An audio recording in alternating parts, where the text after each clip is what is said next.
Let's see how to configure DHCP server on Cisco Packet Tracer. First, you have to take the router and switch and press the Ctrl and select the PC. Then you have not select the PC multiple times.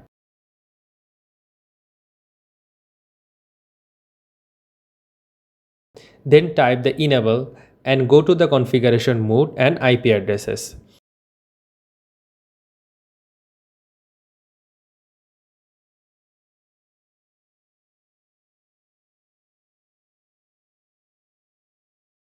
And after that, you have to configure dynamic hosting configuration protocol, which called DHCP.